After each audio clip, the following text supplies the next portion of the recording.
Let me start with a story, a brutally honest story from my own life. I was 25, lonely, and completely head over heels for a man who barely knew I existed. Every day I chased him. I'd text him, "Good morning," before he even had a chance to think of me. I rearranged my schedule in a heartbeat if it meant bumping into him. I laughed at jokes that weren't funny, dressed up hoping he'd notice, and waited by the phone like my life depended on a little ding from his text. I was that woman, desperate for his attention, willing to do anything for a crumb of affection. And do you know what I got in return? Nothing. Not commitment, not respect, not even consistency, just heartache and confusion. I remember one Friday night, I had canceled plans with friends because he might want to see me. I sat home alone, staring at my phone that didn't ring. The painful truth hit me like a ton of bricks. I was chasing a man who didn't want to be caught. That night, I broke. I was done crying over someone who clearly didn't value me. I was done feeling like I wasn't good enough. In that lowest moment, I gave myself some tough love. I literally stood in front of the mirror, red-eyed and angry, and said out loud, "Mel, stop this. Stop caring so damn much about him. He sure as hell doesn't care about you right now. You deserve better." It was a harsh wake-up call, but one I desperately needed. The next morning, I did something radical. I stopped chasing. No more initiating texts, no more accidentally on purpose visits to his usual coffee shop, no more bending over backwards to accommodate his schedule. I focused on me. It wasn't easy. Every part of me was tempted to reach out and cling on, but I held the line. I started hitting the gym harder, pouring my energy into my work and reconnecting with friends I'd sidelined. I was rebuilding the confidence I had handed over to this guy piece by piece. And guess what happened when I finally let go of trying to control the outcome? At first, nothing. Complete radio silence from Mister. Wonderful. It hurt, but it also confirmed a harsh reality. All my chasing hadn't earned his love. It had only cheapened mine. But a few weeks later, as I genuinely started to not care about his approval, a funny thing occurred. My phone buzzed with his name on the screen. Surprise, surprise. He was reaching out. "Hey, stranger, miss you?" I nearly fell off my chair. The man who had been too busy for me suddenly noticed my absence. Why? Because I created an absence. I stopped filling every quiet moment with my pursuit of him, and he felt that space for the first time. That experience taught me one of the most powerful lessons of my life. When you stop caring so much that it hurts, you take back your power, and the dynamic shifts. In my case, I stopped chasing him, and eventually he started chasing me. But here's the kicker. By the time he did, I had grown into a woman who wasn't sure she wanted to be caught anymore. I had discovered something far more important than his approval, my own self-worth. So listen up. This isn't just my story. This is the story of so many women out there, maybe your story. You're chasing a man who isn't chasing you. You're exhausting yourself, contorting yourself, trying to be good enough for someone who doesn't see your value. It's time for some tough love, delivered with all the raw, pull-no-punches honesty I can muster. It's time to talk about why you need to stop caring, stop chasing, and how to flip the script so he starts chasing you, or how you'll be just fine even if he doesn't. Either way, you win by not losing yourself. Let's dive in. I'm not here to sugarcoat it. The truth about chasing a man is brutal. If you have to chase him, he isn't choosing you. Read that again. Tattoo it on your heart. Let it sting because it's meant to. A grown man knows how to go after what he really wants. If he wants you, you will know. If he doesn't, you'll be perpetually confused, waiting and second guessing. And if you're the one doing all the running, guess who's doing all the escaping? Him. When you chase a man, you think you're pouring on the affection so he'll realize how awesome you are. In reality, you're sending one message loud and clear. I don't value myself enough, so I need to convince you to value me. Ouch, right? But it's true. Every time you double text when he hasn't replied, every time you clear your schedule hoping he'll finally make plans, every time you settle for scraps of his time and attention, you're broadcasting that you don't believe you deserve better. That desperation, he can smell it a mile away, and it doesn't smell like roses. It smells like fear and neediness. Here's a harsh reality. Chasing doesn't make him respect or love you more. It does the opposite.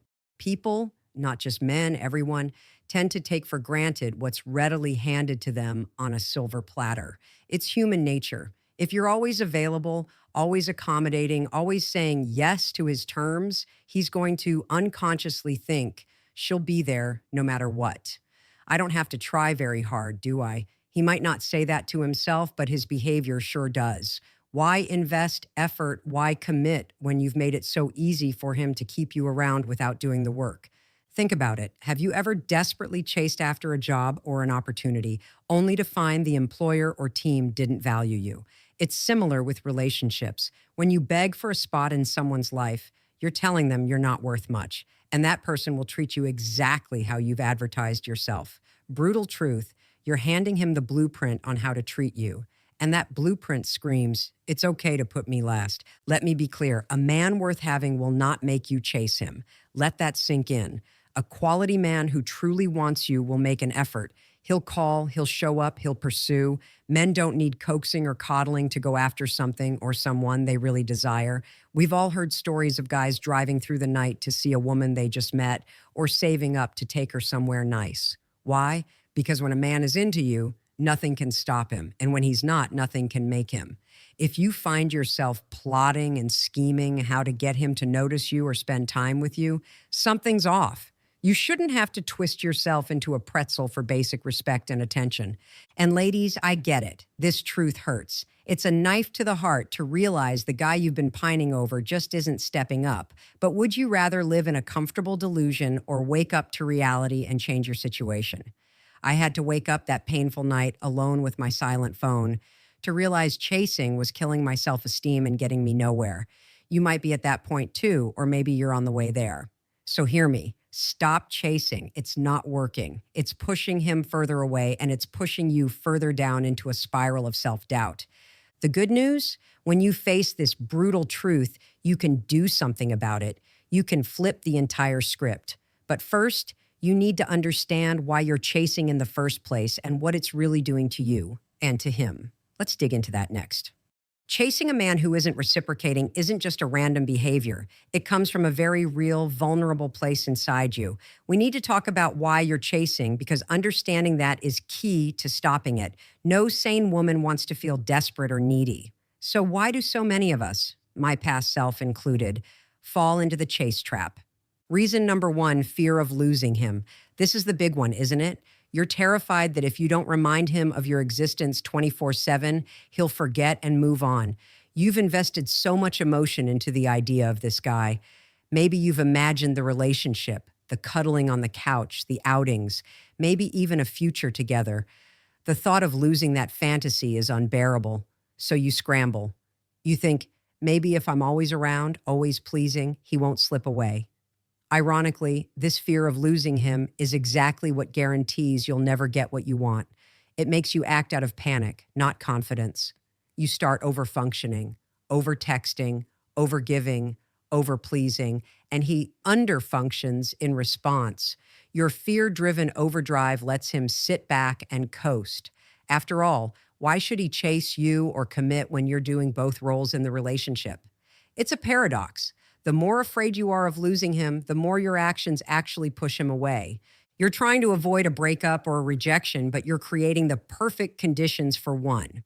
Reason number two, you've confused chasing with caring. A lot of women tell themselves, I'm not chasing, I'm just showing I care. I'm being proactive. Listen, I'm all for showing genuine interest in someone. Healthy relationships do require some pursuit and effort from both sides. But there's a world of difference between mutual effort and the one-sided chase. If you're always the one initiating and sustaining everything, that's not caring, that's chasing. And deep down, you know the difference by how it feels. Caring feels good, chasing feels anxious, caring is balanced, chasing is desperate. Be brutally honest with yourself. Are you really just such a giving person that you can't help showering him with attention? Or are you terrified that if you stop, he'll disappear? If it's the latter, and it usually is, then what you're doing isn't coming from a place of love. It's coming from fear and insecurity. Reason number three, low self-worth. Here comes some tough love. If you believe you're truly worthy of love and respect, you wouldn't settle for playing fetch with a man's affection, running after him like a puppy, hoping for a treat. I say this with compassion because I've been there. Chasing often means at some level you think that's the best you can do, that you have to earn love by overexerting yourself. Maybe past heartbreaks or even childhood experiences left you feeling not enough. So now you overcompensate. You think if I just try harder, do more, be more perfect, then he'll love me. But healthy love doesn't work that way. No amount of contortions will make the wrong man love you or appreciate you. And if a man is right for you, you won't have to twist yourself into knots to show your worth. He'll see it. More importantly, you'll know it, and you won't demean yourself by chasing. It's a hard cycle to break. You chase because you want validation, but the more you chase and don't get it, the worse you feel about yourself. That leads you to chase harder. We need to break that cycle now. Reason number 4, you're hooked on the potential, not reality. This one is a sneaky psychological trap many of us fall into. You're not really in love with how things are because, let's face it, how things are kind of suck. You're unhappy, anxious, not getting your needs met. You're in love with how things could be. You see his potential. Maybe he's so charming and great when you're together occasionally, or those rare sweet texts keep you holding on. You've built up a dream of what the relationship could look like if only he would come around, and you're chasing that dream. Here's a newsflash. Chasing a man based on potential is like watering a dead plant because you swear you see a green leaf that isn't really there. It's self-deception. All that energy is poured into an illusion. Meanwhile, the reality is he's not meeting you halfway. A 2020 study in the Journal of Social and Personal Relationships found that people will stay in one-sided, lopsided relationships 68% longer when they've made a significant emotional investment, even if they're not happy. In plain terms, the more time and emotion you sink into chasing this guy, the more you feel you can't walk away because you've already put in so much. It's like staying in a bad movie because you don't want to waste the ticket, except the ticket is your life. Don't let the potential of what might be keep you stuck in a reality that's not serving you. Now that we've peeled back why you might be chasing, let's get one thing straight. It never works in the long run. Sure, you might snag a brief bit of attention by chasing. He might respond to that 10th text out of annoyance or agree to see you because why not? You're offering. But you can't force genuine love or commitment. You might temporarily hold on to a man by chasing, but you'll never feel secure or truly loved that way. You'll always be on the hamster wheel, chasing and chasing, worried it will fall apart. That is not the relationship you want, and you know it. As the saying goes, chasing him is just convincing him you can live without self-respect, but you can't live without him. That's backwards. You absolutely can live without him, and you cannot live without your self-respect. Not happily, anyway. So we've faced the brutal truth and dissected why we chase. If your heart's pounding a bit or you feel called out, good. That means this is resonating and the old patterns are starting to crack. Now let's talk about turning this ship around. How do you go from being the chaser to the one being chased? How do you stop caring in the unhealthy way you have been and start caring about the right things, yourself, so that he either steps up or steps out of your way? Let's get into the paradox of letting go. It sounds counterintuitive, right? If you want him to chase you, stop chasing him. If you want him to care, stop caring so much. Your brain might be doing backflips. Isn't that like playing games? Why should I have to stop caring to get cared about? Stick with me. This is not about being manipulative or pretending to be cold-hearted. It's about genuinely letting go of the obsession, detaching from the outcome, and shifting your focus back where it belongs, on you. And in doing so, you create a powerful, paradoxical effect. Here's the paradox. When you're afraid of losing someone and try desperately to hold on, they often slip away. But when you truly release someone, when you let them do whatever they're going to do without chasing or pressuring, that's when you find out if they choose to come toward you. Think of holding sand tightly versus with an open palm. Squeeze it hard, chasing, controlling, and it runs through your fingers. Hold it loosely, detached, self-assured, and it can actually stay. In my story, the moment I let go, truly let go, was the moment the dynamic shifted. I had to reach a point where I said, I'm okay if he's not in my life because I refuse to live like this. I essentially told the universe, I'm no longer investing energy in someone who isn't investing in me. I'm letting this go. I meant it. I started living like a woman who wouldn't be heartbroken if he never called again. And ironically, or perhaps magically, that's when he started calling. Why? Because for the first time, I wasn't there. My absence spoke louder than any pleading text ever could.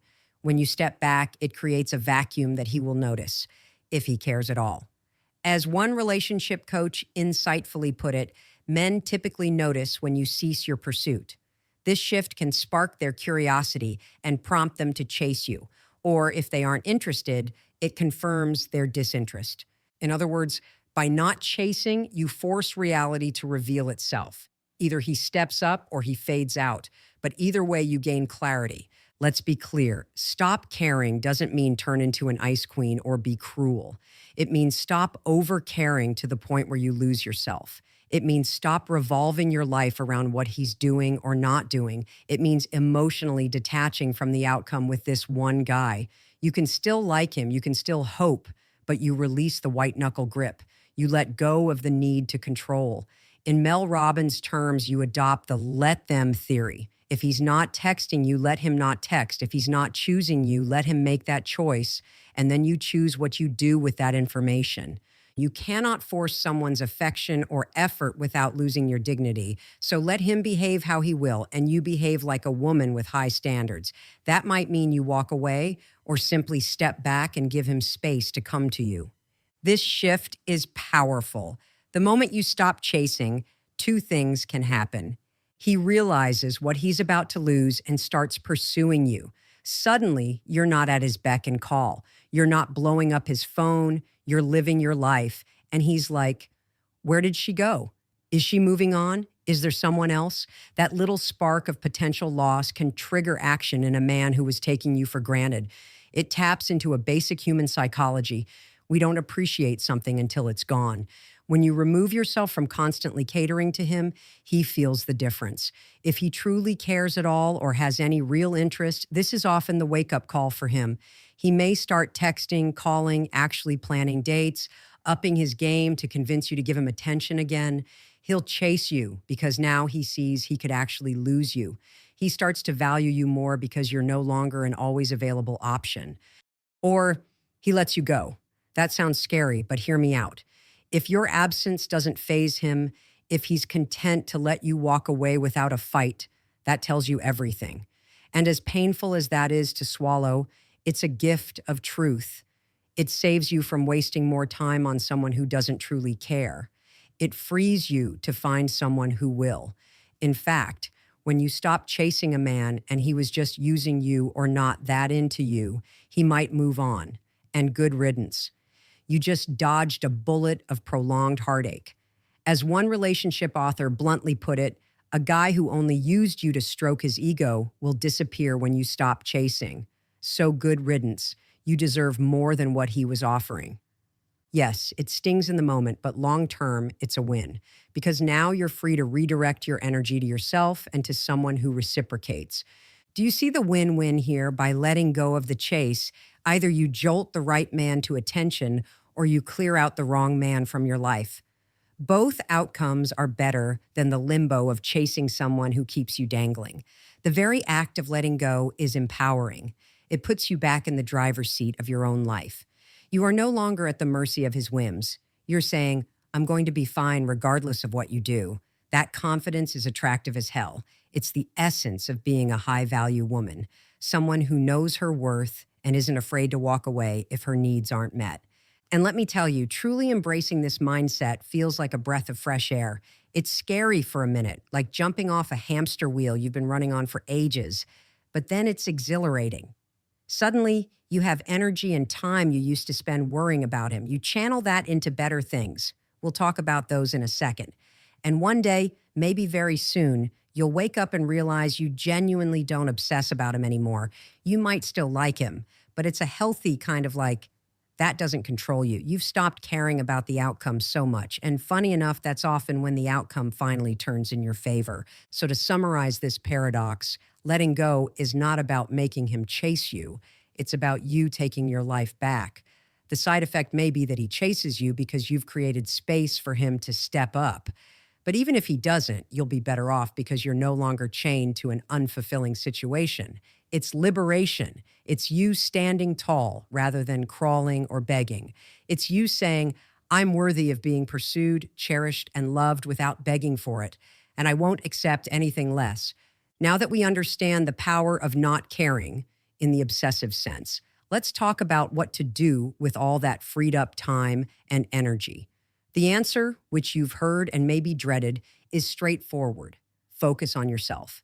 But this time, you're actually going to do it. Let's explore how. You've probably heard the cliche dating advice, just focus on yourself a million times. It might have sounded like a pat on the head, there, just do you, and he'll come around. But this isn't hollow advice. It's genuinely the best strategy not only to attract the right man and possibly the guy you were chasing, but to improve your life regardless of your relationship status. When I finally stopped obsessing over that guy, I realized how much of myself I'd put on the back burner. My hobbies, my friends, my ambitions, they were all collecting dust while I was hyper-focused on him.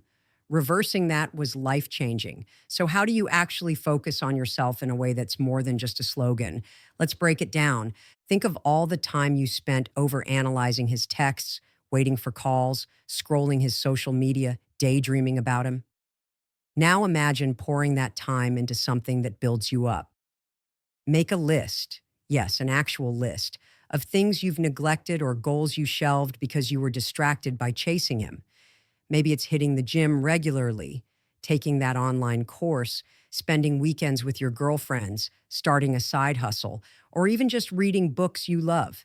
Pick one and start this week. When you redirect your energy into activities that improve you or make you happy, two amazing things happen. One, you become genuinely happier and more fulfilled, which means your mood no longer depends on whether he texted today.